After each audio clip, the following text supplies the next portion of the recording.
The following information is all alleged. Some of it is true and some of it isn't. It's up to you to figure out what happened and what didn't. Happy hunting. I'm back. Sorry for taking such a long break. But even though it's not gone viral yet, my last video has created quite a stir. Yes, that ain't them vex. And slightly worried about what I'm going to say next. And they're even more nervous because I've managed to get a few others to join the team. You'll be hearing from them very soon. By the way, did you watch Sumfest? Do you think our Uptown favorites did a good job? Just like my empire has stories to tell, so do our little interracial middle-class dream. You know, the irony of those two will always be it's not the one you think legitimizes the other that does the legitimizing.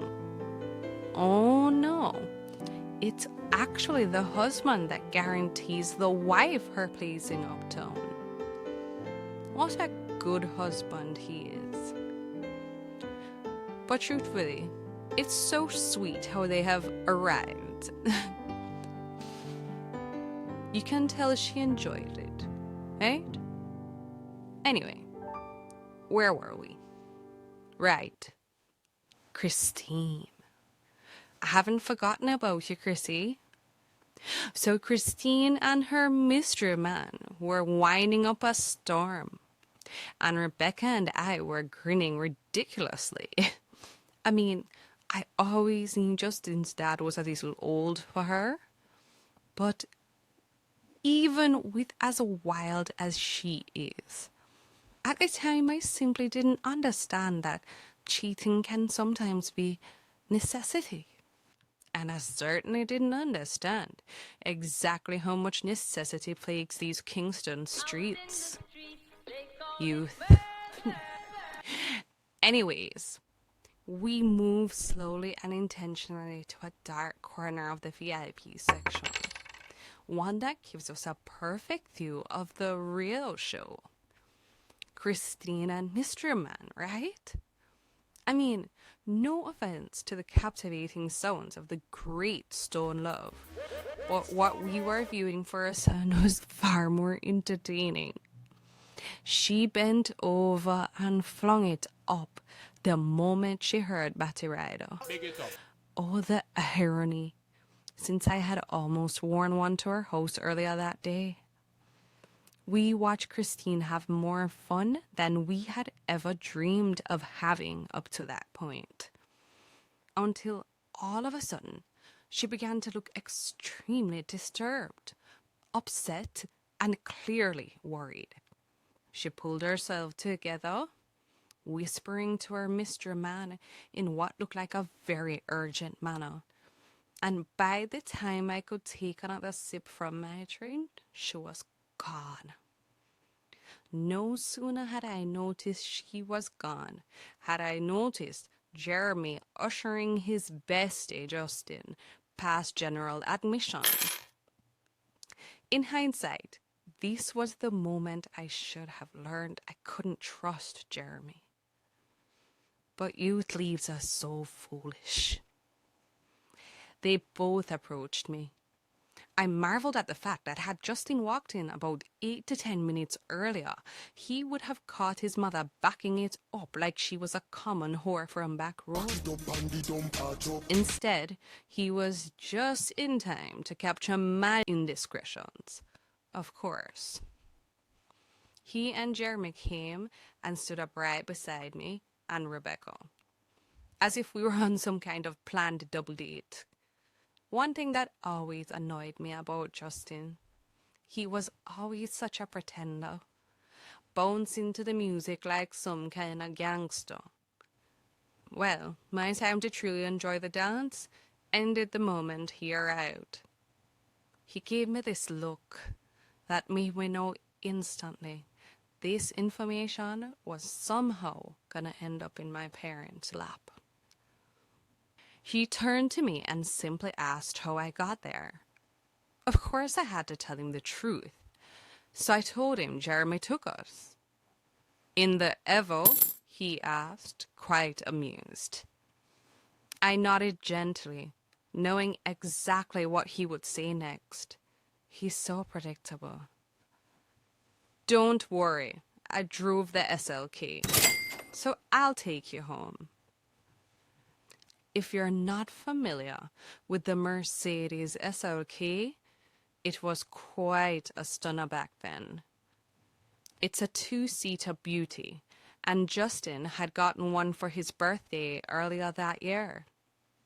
His ego couldn't allow Jeremy to take me home, and his dick was definitely hard that he could outcar Jeremy on any day of the week. I kissed Rebecca goodbye, knowing she was half extremely sorry for me and half completely excited that Jeremy would have to take her home alone. Jeremy gave me a fist bump, as if he hadn't been staring at my ass the entire night before Justin got there. And with that, we sped off towards Manor Park, right before the sun could come up. That night, Jeremy took Rebecca's virginity and forever changed the course of our lives in one swift thrust. And from all reports, the thrust was quite swift. I snubbed through the helper's quarters, my shoes in hand, hoping not to wake a soul. I almost got into the main house, when a flashlight illuminated the dark hallway. Miss Maddie, the gentle voice of my father's property caretaker and general head cook and bottle washer of the estate, the great Georgie, quietly called out to me. I turned to him, literally shaking and genuinely worried about what was going to happen next. Hi, Georgie. I was just trying to get something from the pantry. He looked me up and down, obviously noticing my shoes in hand. And since he has known me since the day I was born, he knew there was no way I was going down to the lower level pantry on my own without just calling Penny through the intercom. Penny was our housekeeper, a sweet and kind woman my parents brought back from their business trip to Cambodia, and available for any requests, no matter the time. My parents always said that Jamaican helpers were lazy and nosy and didn't understand service. Don't beat me for that one, because in years to come, many of them would prove that wasn't quite true. Anyway, so Georgie was clear I was straight up lying. But Georgie, being Georgie, and having learned over the years to see no evil, hear no evil, and most importantly, speak no evil, he gave me a little smile and said, "Oh, should I ring me, Miss Maddie? You know your father wouldn't want you at the side of the house so late." He opened the doors for me, and I thanked him and rushed up the stairs and immediately into my bedroom. I was just about to breathe a sigh of relief when who do I see sitting on my bed? My little goody two-shoes, Sam. "Maddie, where have you been?" I rolled my eyes at her extreme concern while putting on my grey Ralph Lauren sleep shirt. "I was out on a little flex with Rebecca, baby," I replied, stroking her hair and, being as toxic as I am, checking her spit ends all in one go. Sam clutched her hair. "Well, she called your nine twice, and she was crying." My heart sunk. Rebecca crying? We all know Rebecca never cries. So what did Jeremy do? Stay tuned. Rebecca's got all the juicy details lined up for you. Oh, yes, that's right. You're gonna hear it straight from the horse's mouth. You didn't think it would just be me all the time, did you? No way. Stay with us. We're not letting anything slow us down this time. See you soon. Block pocket boy, I carry down label. Boy, move and yes with your little bit of money. Keep out your mouth with your little bit of money. Shut up! Yo, hold out with your little bit of money. Go over there so with your little bit of money. Man, I got for money now, and the funny money. Look, we feed up for money when you see coffee. Strike force. You feel know, and the little bit of money.